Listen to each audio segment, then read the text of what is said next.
Now that we know all the different features that are in a river, rocks, holes, waves, eddy lines, and eddies, we need to be able to read the water in a way that we can get through all those different obstacles from the top of the river to the bottom. But we're not going to do it in an entire river at once. We're going to do it rapid by rapid. And we don't even have to do the entire rapid. What we really want to do is we want to break down a rapid into its smallest components, the easy bite-sized pieces, basically. So how do we do that? Well, we're starting out in an eddy, aren't we? We're looking downstream, and what we're going to be looking for is the next good eddy we can stop in. That next eddy is our target. So we've got from our eddy to the next eddy. Now what you're trying to do now is find a line that's going to get you from the eddy we're in to the next good eddy where you want to stop. One thing to know about a rapid is there's almost never just one line between where you are and the next eddy. What you need to do is know what you're good at. Are you good at doing S-turns behind rocks, pulling into eddies behind rocks? Are you good at going through waves, or are you good at jumping over holes?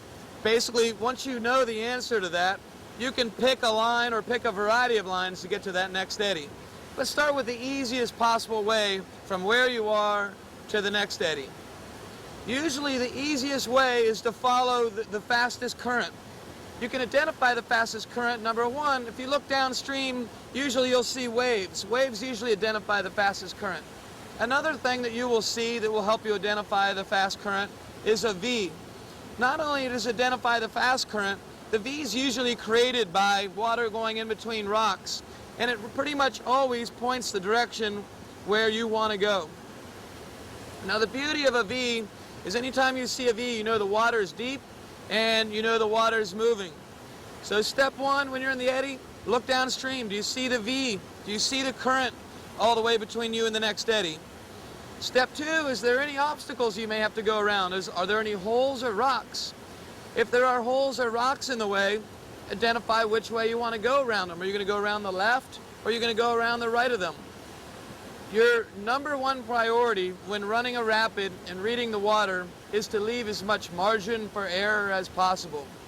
Margin for error means if you goof up, you should still have time to gather yourself together, roll up, or simply get the boat back online and get back to the feature you're going for, back to the next eddy.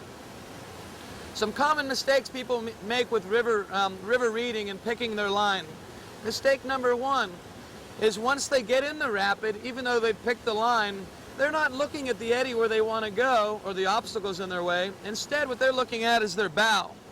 And they almost get hypnotized by looking at their bow. By looking at your bow, all you see is water going everywhere, waves crashing over your boat. You get lost and confused, and you never get to your target. Instead, what you need to always focus on is the target where you want to go. That's rule number one for running the rapid.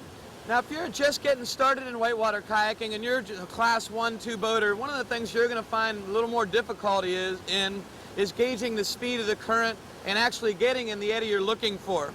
But the good news is you're only in class 1 and 2 whitewater, which means the rapids you are in, you can probably run the whole rapid top to bottom without eddying out.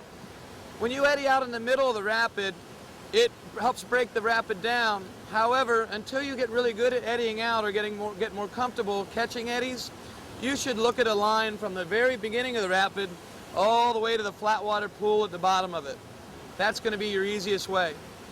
After you get a little more experience and you can start catching eddies and you're comfortable catching an eddy, not only catching it, but catching it near the top of the eddy. Remember, the top is the upstream side.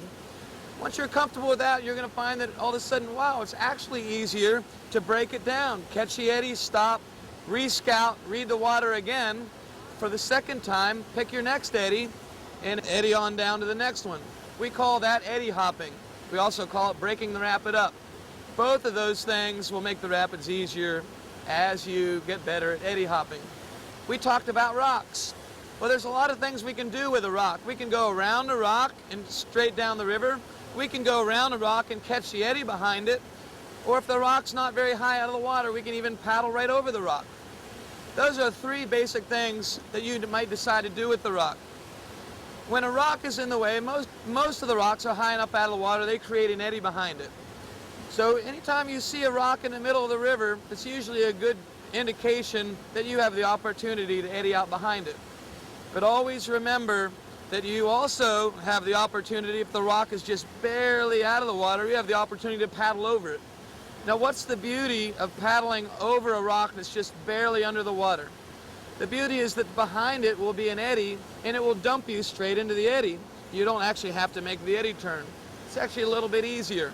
There's one thing you do need to be aware of with rocks. The rocks are usually somewhat rounded, so the corners of the rocks, there's going to be more water going over them.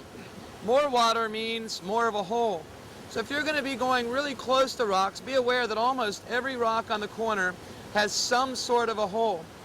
That hole isn't necessarily something that's going to mess you up if you're aware of it. But if you're not aware of it, you're going to go over, hit the hole, probably catch an edge and do a roll. So my recommendation is, if you don't have enough experience to know whether there's a hole in the corner of the rock, to go just wide enough that you end up going around the hole.